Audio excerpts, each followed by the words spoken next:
I'm taking a global look at like, what's the big issue that's going on right now? Isolation, disconnection, anxiety, depression, insomnia, suicide.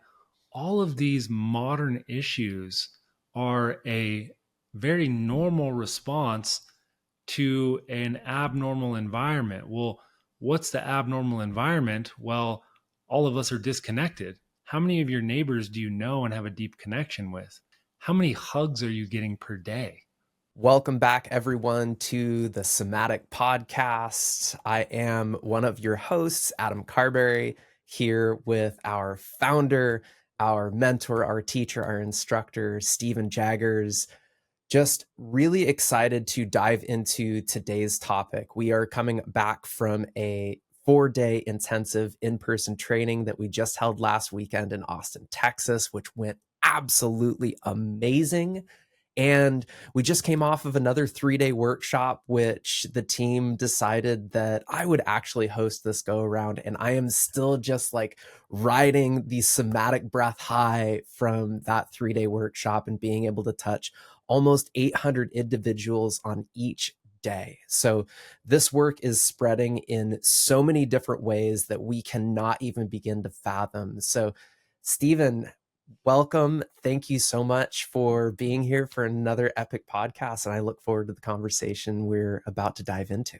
Yeah, excited to drop in with you, Adam. And wow, just witnessing you, I mean, through this whole journey, but in the in-person training, it's such a gift to be able to do this work with you. And just, I know we're diving into connection, but it's been a joy to deepen my connection with you and to watch you connect deeply with all of the students that are there, to watch you deeply connect with the online students, and now to watch you run that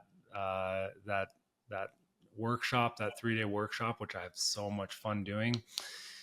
To see the ripple effect that's happening, the web of connection that's happening, it is, yeah, there's something really special that's growing.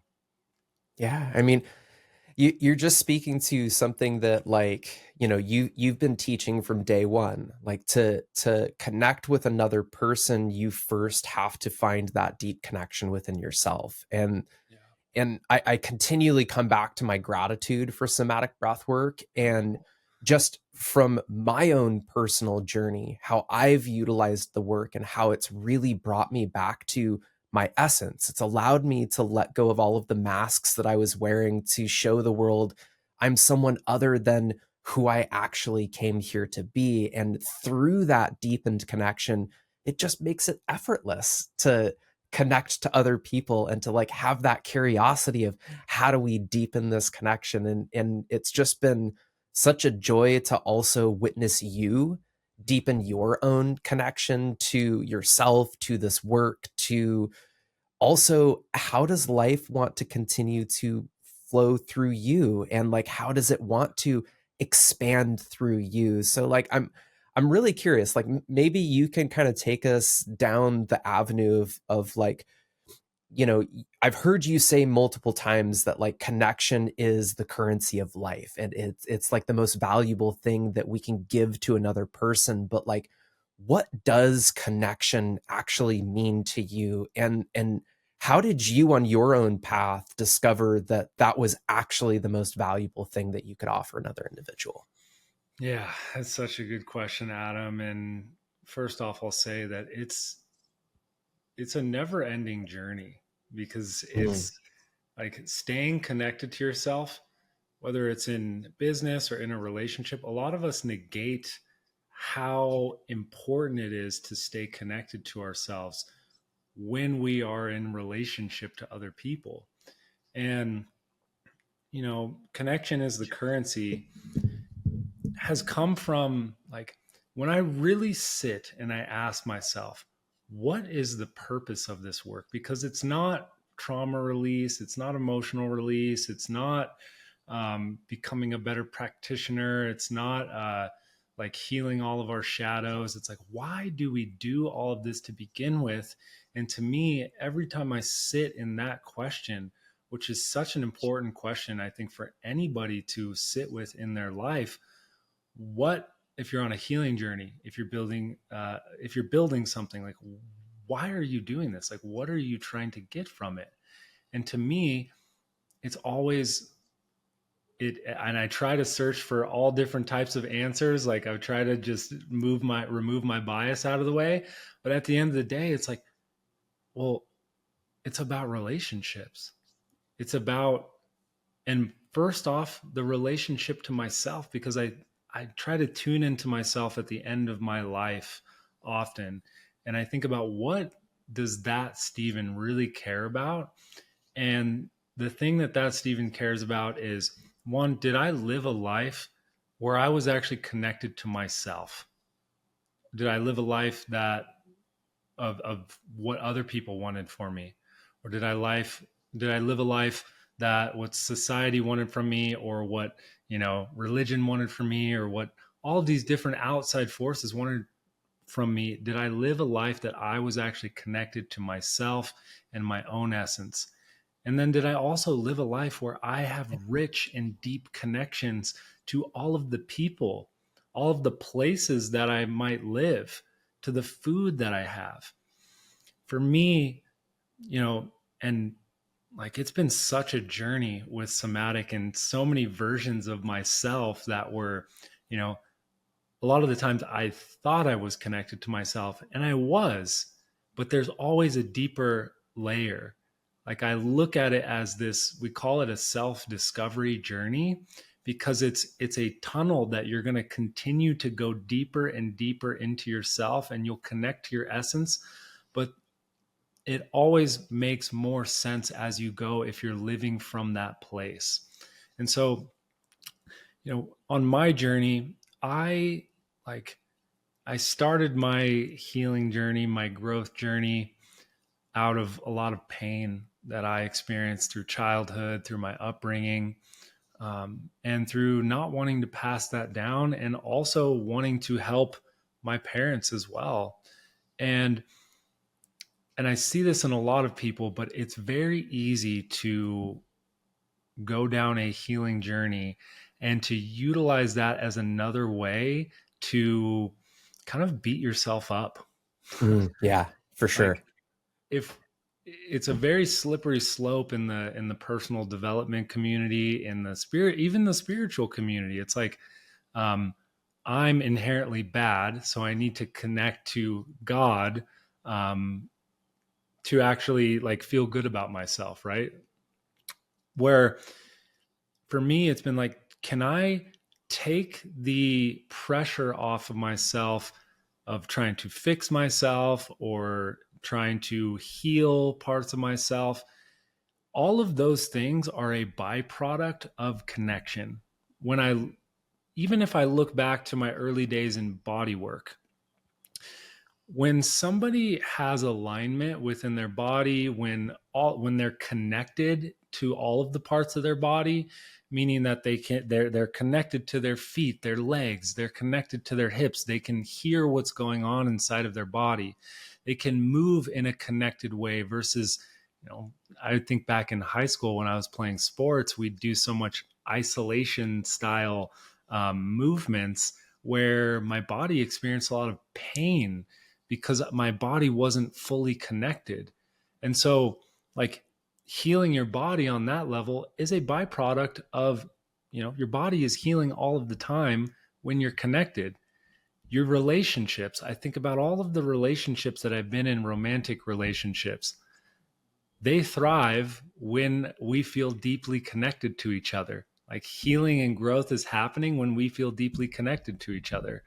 I think about, some of the times when I lived in Hawaii on a farm, or in Oregon on a farm, and just eating food that I was buying from the farmers markets, from the person that grew it themselves, and how nourishing that felt when I'm deeply connected to the food that I'm eating. And so, healing and growth, life is already doing that. You're growing your hair, we're growing hair on our face, we're healing our bodies right now if we get a good sleep, right? If we're eating the right nutrients, if we have good relationships. So healing is actually a byproduct, and it shouldn't be the thing that we're focusing on. It should be the thing, we should be focusing on connection. And when I made that switch from how do I connect deeper, and I'm still working on it. How do I connect deeper to my work? How do I feel deeply connected to the work I'm doing? How do I feel deeply connected to my community and my team? We've gone through iterations with inside of our team here at Somatic Breathwork where there's been times where we've been very disconnected, and there's times when we're super connected and things just feel so good and efficiency is happening. And on top of that, like from a somatic perspective, like healing is the same thing as integration. And what is integration besides weaving the web and connecting all of the parts of ourselves back together? And I had a friend who asked me a question, a week or two ago, and they were like, "What is your definition of beauty?" Mm. And that question was so good because, yeah, how do you define beauty? It's a subjective experience. But what came up for me is I like when I look out at a landscape of just absolute beauty and I'm just taken back by the awe of, I find nature to be incredibly beautiful. I find human connection to be incredibly beautiful. And my definition, and I didn't know that this would come from it, is like when I can see the relationship between things, when I Mm. can see how the trees, are deeply connected to the environment that they're living on, and how the flowers are just coming up from the ground, and then there might be mycelium and mushrooms growing up. And when I like, it's not like I can find beauty in the one thing, but to me, the astonishing beauty is to see an ecosystem of connection happening. And that it surprised me what my own definition was, but I would be curious what your thoughts are on that. Yeah, I mean, I have so many thoughts running through my head of what you just said because it's like to touch on relationship, right? In terms of connection, and that's like relationship with self first and foremost, then Yeah, relationship with others, but also this like what you're talking about, like relation to nature. yeah, We are equally a part of nature, just as the trees and the birds and the soil and the mycelium and everything together. And it's like one beautiful thing that we can look at within nature and looking at specifically in connection is like, I live in the Pacific Northwest. Where I live right now, I'm literally surrounded by trees. yeah, And all of these trees, even though they're maybe separated by distance, maybe their root zones aren't connected, the mycelium network that's in the soil is still connecting all of them. And they're still communicating to each other through that network. So if there's one tree that isn't getting the nutrients that it needs, it sends that signal through the mycelium network. Then other trees are like, oh, I've got an excess of that over here. Here, let me send you some. yeah, And so it's this like, to me, connection really is reciprocity. yeah, It's like, what are we giving that another can receive? And how can we also be in the state of receiving so that another can give? And like, when I look back on my journey and I can see the times in which in my life where I felt very disconnected was in the times in my life where I was so focused on myself that I wasn't really focusing on what could I actually receive from another individual. It's like yeah, I fell into that trap early on in my spiritual seeking journey of like, I got to do this like lone wolf style. Like, I got to do it yeah. all by myself. Like, no one else is going to do this work for me. So I'm going to do it too. But like, that's the Mhm. biggest lesson that I received from somatic breath work. And even like in that very first online training early on, like connections were made. I still speak to some of those students that were in that class because such deep connections were made through us really connecting with ourselves while we're learning this modality. So it just Yeah, is, connection is that valuable thing. It is that thing that if we're not bringing it to a relationship, just like you touched on, that's when the relationship starts to fall apart, when the connection starts to fall apart. yeah. I'd love to expand upon that. And another thing that's coming up to me is like, I talked about beauty, and I think I've heard Zach Bush like speak about this, which love Zach Bush. He says like instead of seeking God or seeking truth or seeking, um, purpose, like seek beauty. And Mm. for me, the definition of beauty is like seeing the interconnection. And even when you think about like the human body, for example, like what movements in the human body or what expressions do we find beautiful? A lot of the times it's these movements that are very connected. It's like dance, right? When you're dancing, your whole body is involved. When you're when you're listening to a speaker and they're really engaging, they're not just sitting there still, right? Their body is moving and they're connected, and all of the parts of them are speaking and saying the same thing. And for me, I didn't really come to this realization until, a year or two ago. But like, I think about the journey that I've been on, and hindsight is always 2020. Like I talked about my journey with body work and how, helping people really occupy parts of their body. Like I was so fed up with just working on somebody and then them coming back with the same issues again versus like, how do I get them to turn on parts of their body so that they can connect to these parts of their body so that they can hear the language and hear what it's speaking to them, because that's going to have a bigger effect on them later on. And then through my journey with that was like, okay, what's a layer deeper? Well, what's controlling the musculoskeletal system is the nervous system. Talk about the mycelial network, the Yeah. communication system of life. We have that same system inside of our body, and that is our nervous system. It looks the exact same. I've been taking, this is a side note, but I've been taking a lot of lion's mane lately.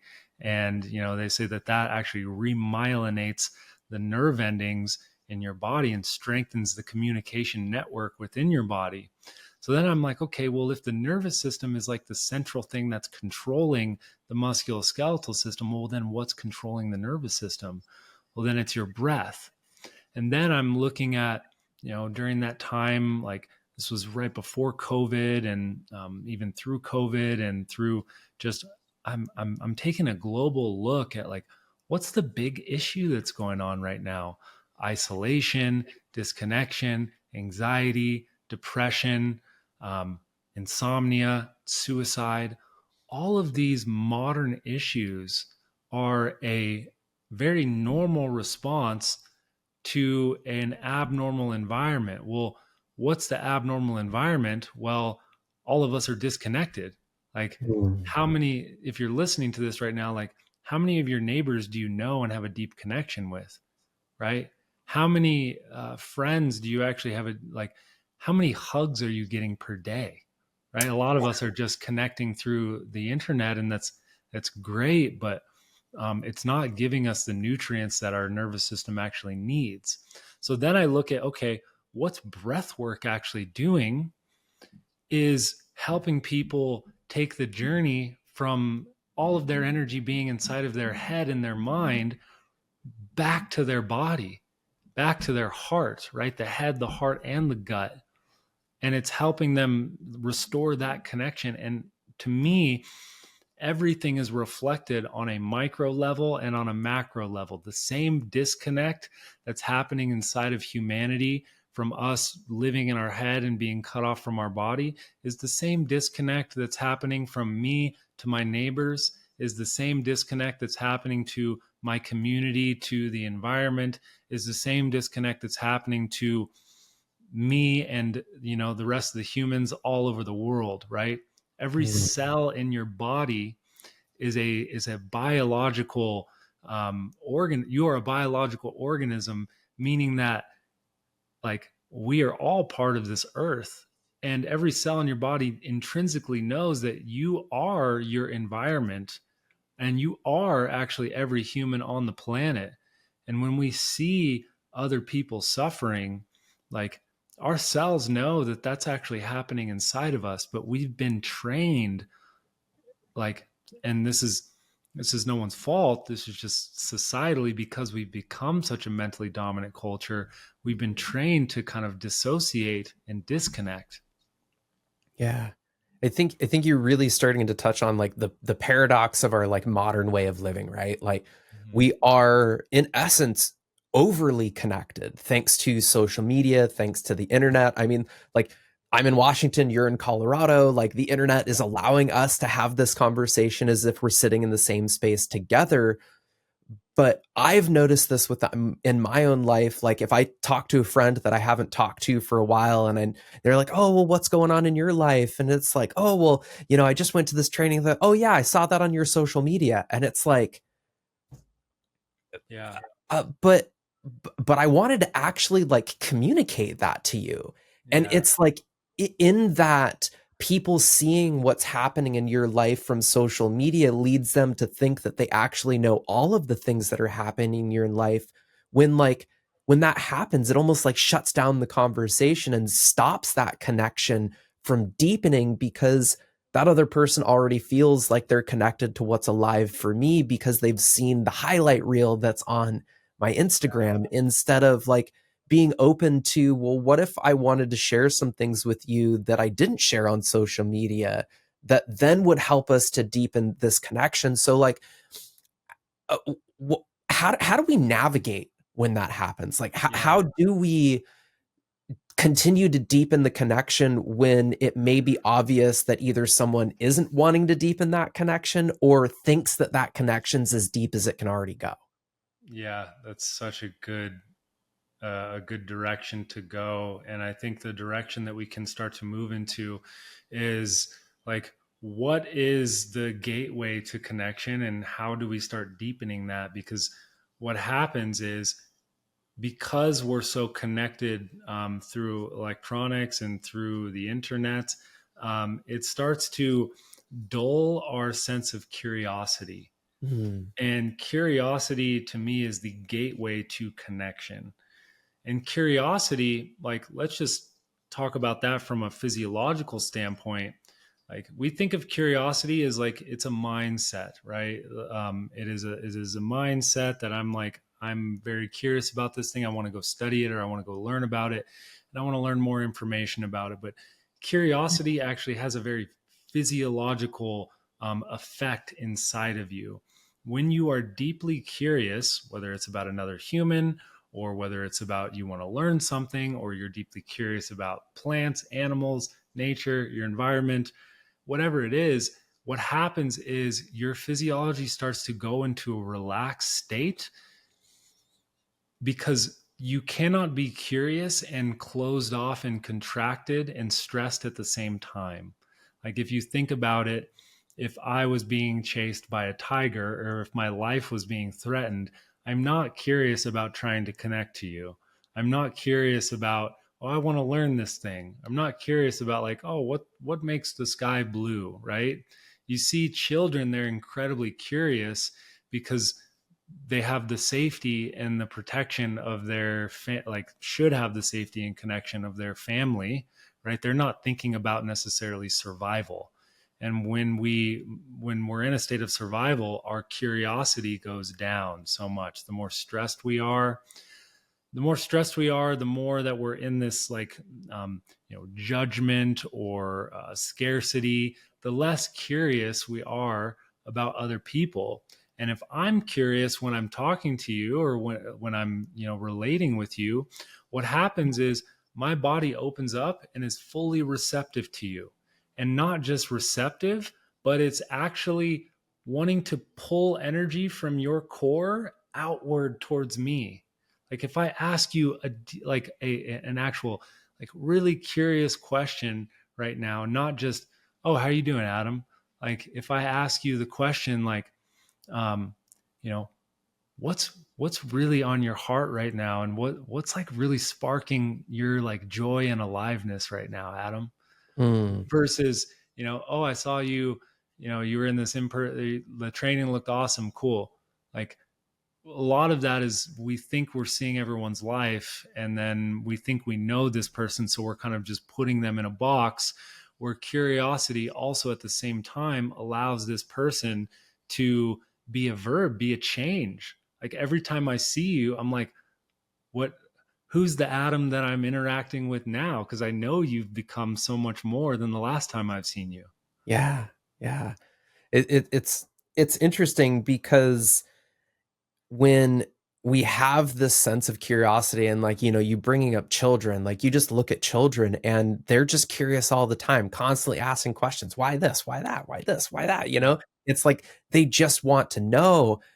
And as you were saying that, it's just like I'm curious. Yeah. Why is it that we all seem to hit this certain point in time in our life where it's like we almost turn that curiosity off?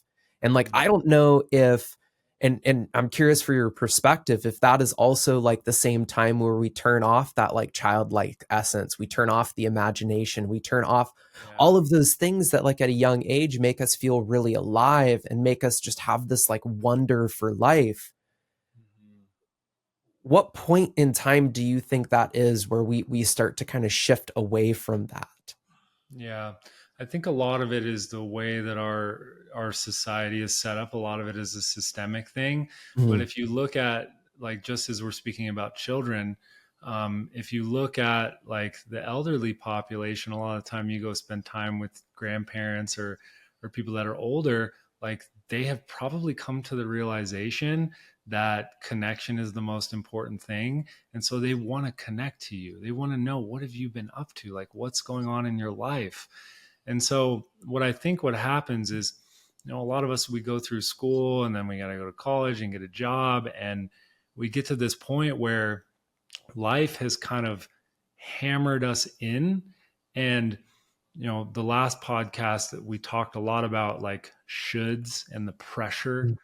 Yeah. of our inner critic, or the pressure that society is putting on us.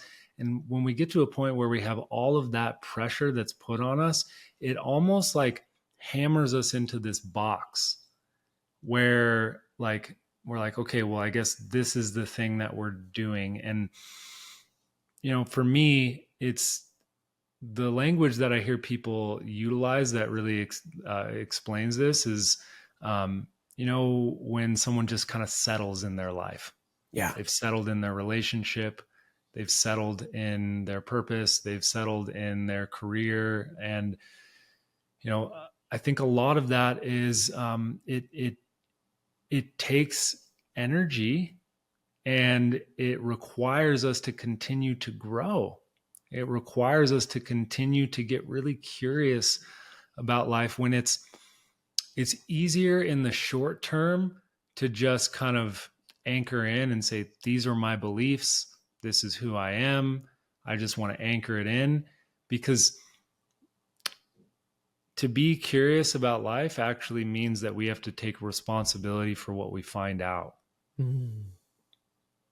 And so if I'm curious and I'm open, and I find that, you know something new that challenges my current belief system, well then, well, shit, now I got to figure out a way to integrate that. And maybe I spent, you know 10, 20 years of my life believing a certain thing, and that can be really painful sometimes. To now, I just got curious about, spirituality, coming from like a religious background, and now this just kind of blew open my whole reality. And so now I have to kind of pick up the pieces and continue to integrate and continue to grow. Where in the short term, for a lot of people, it's much easier to just kind of, okay, well, I guess the government's going to look out for us, I guess, like, cool, religion, I figured that out. Cool, I have my belief systems. Cool, I'm with a partner and I've spent, a couple years with them. I know who they are. Cool, let's just hammer them into a box. And a lot of it, to answer your question, is the more stressed we are, and a lot of the times that happens in our adult life. We have to make a life for ourselves. We got to make money. We got to make a career. All of those things that literally put a tremendous amount of stress on us, where we don't have the space, the inner spaciousness to be curious. Yeah. I and you're bringing it full circle back to the breath, right? Yeah. This is because when we're applying that pressure, when we're constantly living in that state of stress, we lose connection to the breath. We Yeah. lose connection to the depth of the breath. And when we lose connection to the depth of breath, we lose connection to the depth of our life. And when we lose the depth of our life, that's the breakdown of that connection, right? Like, And just and like you that's said, the like next. we, yeah, yeah, we fit ourselves into these like boxes of like, okay, this is just how it's always going to be. I'm just going to accept that this is the way that my life is going to look like for the rest of it. But then that also starts breaking down your connection to yourself, because you eventually adopt this state of like, I know everything there is to know about myself. Yeah. But in that, you're also letting go of that curiosity too. Yeah. And, curiosity is the gateway. It's the gateway to connection, but it's also the gateway to learning. And I Yeah. think that a lot of us, they say it becomes harder and harder to learn things as you get older.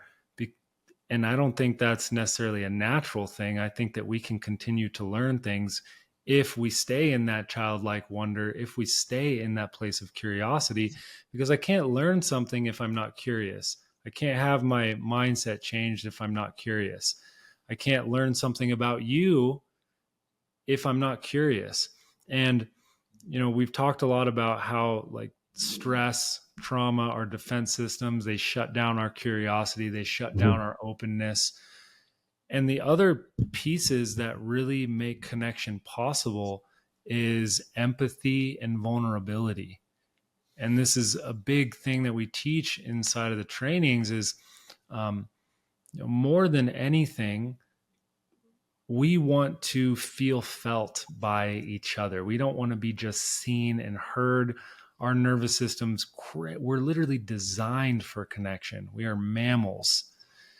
Like we have this whole limbic mammalian part of us that needs connection. And if we don't have it, we actually die. Like there's multiple studies that if babies don't get connection, if elderly population doesn't get connection, and adults too, I think they might not necessarily like die, but they will die inside if they do not have that connection.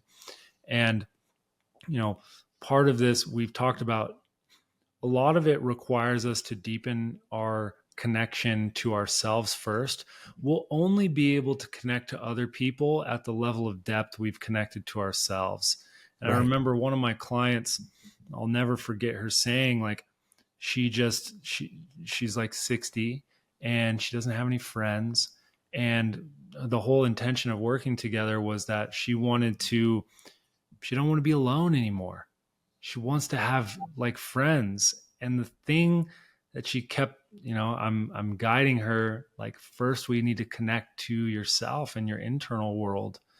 And a lot of the times if we've been disconnected to ourselves for a long time, the internal world, when we start to put a flashlight in there, it looks real scary. Yeah. It's dark. And a lot of times that will be reflected in the external world, because if our internal world is scary, the external world is going to be really scary. Because if I try to go connect to somebody and they not just see and hear me, but they feel me, they're feeling and seeing the parts of me that are really scary inside, and it's so much more difficult. It's so much easier to avoid things when you're just by yourself. But when you go connect to another person, we learn more about ourselves through other people. And so when I go to connect to another person and my internal world is feeling super scary, well, just their presence oftentimes, especially if they're curious, it's going to put a deeper flashlight on all of the parts that are scarier that I haven't looked at inside of myself.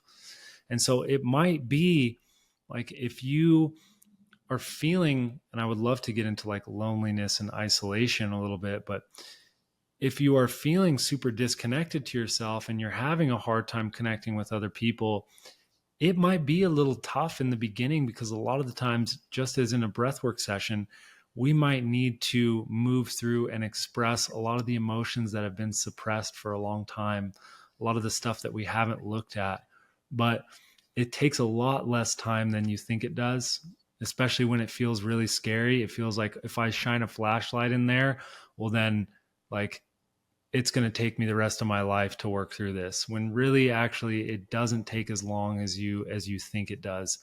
And when we start to open up the tube that we are, our digestion process of life and reality, and we start to unclog it, it starts to flow through. And then eventually, once we kind of clear all that out, then we can start to connect to the part of us that doesn't change, our unique essence that's inside of us. And when you get to that place, then when you start making connections in your life, you're going to connect to the community and to the people that are actually in alignment with you. A lot of people try to go make a bunch of connections in their life and they end up feeling incredibly lonely because they've connected to everyone else and they've bonded over their trauma or over their stressors versus bonding over like my actual essence and what brings me joy and how I want to play in the world. Yeah. Yeah. Man, Jaggers. So there's so many different directions that we could continue going with this conversation, but like you touched on a couple of things throughout this of like during the times of COVID when it like Yeah. forced isolation, right? Like we all had to isolate because there was this fear of just being in close proximity with another human being. Heaven forbid they breathe COVID on you, you know, like this fear that inherently got ingrained. But I feel like when we opened things back up, when it was like, okay, everyone, you can start connecting with each other again, it's almost like the collective is still carrying that fear of connection, like that fear of like truly being there with another person because maybe they get you sick or you know how can we as a community, as a collective, shift that back to wanting to be in deep connection? I mean, like we saw it in the in-person training, we see it in the online training all the time, this resounding share from people that I didn't realize at how much connection I was missing in my life and how much being in this course made me realize that that connection is an important aspect. So like what would be your advice to people who are feeling isolated, who are feeling like they don't have this type of connection that they're yearning for? Like, where do they go? How do they find connection? Like, do they start with connecting with themselves? Do they start with trying to find community? Yeah. Yeah, it's such a good question, Adam. And so let's talk a little bit about loneliness. Um, and like I've been sitting with this a lot lately, and like there's an intelligence inside of loneliness, that loneliness is supposed to be painful because we're Mm, not supposed to be isolated. We're not supposed to be alone. It's supposed to be painful because it drives us into connection. And then the journey that someone usually goes through is that they feel lonely. It drives us to start connecting with people. Then now we're connected with people. And then a lot of the times it's like, whoa, I actually feel even more lonely when I'm around people, which is one of the most painful feelings because at that point, then it's like, well, shit, maybe I'm not connected to the people that I want to be connected to. Or it's probably that I'm trying to connect with people, but I feel lonely because I'm not connected to myself. And so there's not like a direct, one way, but this is usually the route that someone goes on. And then from there, like what I would say is like Dr. Dan Siegel has a book that I think it's called The Integrated Self. And what his point is that like an integrated person has more capacity to be a happy person, meaning that like a person who has um, digested and connected all of the things in their life, meaning that like I've gone back through my past and I've actually processed it. Like, and another one of my favorite quotes is from Thomas Hubel that says, integrated history is presence. Like mm, I can't actually, and presence, curiosity, vulnerability, these are all gateways to connection, which we can get into. But if I haven't integrated my history, meaning I haven't connected and weaved all the web of all the stuff that I've been through, then I can't bring all of myself forward to actually connect. And then when I'm trying to connect with people, like there's still so much past that's lingering here that it's going to be very hard for me to connect with people. And thus, I'm probably going to feel lonely in those connections. And so part of it is going through the process of integrating the past that you've gone through and like processing, digesting the emotions that you haven't let yourself digest, um, weaving your own story together. Like for me, the more that I can make sense of my life, and when I say that, we probably like, if you're listening to this, you're probably thinking like, okay, can I wrap my mind around my life? But the more that I can make sense of my life, meaning the more that I can develop sensation in my body, means the more that I can feel the pleasure and joy of being with you when I'm in connection, Mm. the more I can make sense of my life mentally, meaning the more that I can weave my story and understand how, wow, this thing in my life looked like it closed all these doors off to me, and then it opened up, and oh, that's why that happened. And then this is why that happened. And then this led me to here. And so the more that I'm able to integrate my life and feel really good about all of the places and spaces that I've been, even if they were painful, the lessons, extracting the juice out of it, the more integrated and connected I am, the more I can actually bring my presence to the moment. And then from there, it's like at that point, when you've done that and you're in the process of that, because it's a never ending thing, your natural self will start to be expressed.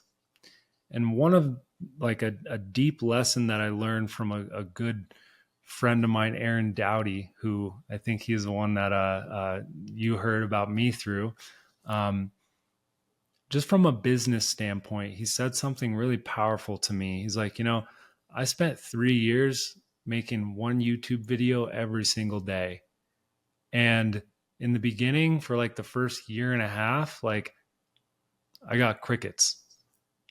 And so he's like, but eventually, if you continue to express yourself from the connected version of yourself, if you just stay in that place, yes, it might feel isolating for a little while. Yes, it might feel lonely, but it's better than being connected to people that don't resonate with you. But if you continue to express yourself from that place, your people will find you. Mm. Yeah. So Jags, I'm curious, what are some practices that have helped you stay connected to yourself, your purpose, the people in your life that you love, and maybe some practices that you can offer up to the listeners that might help them create a deeper connection? Yeah. So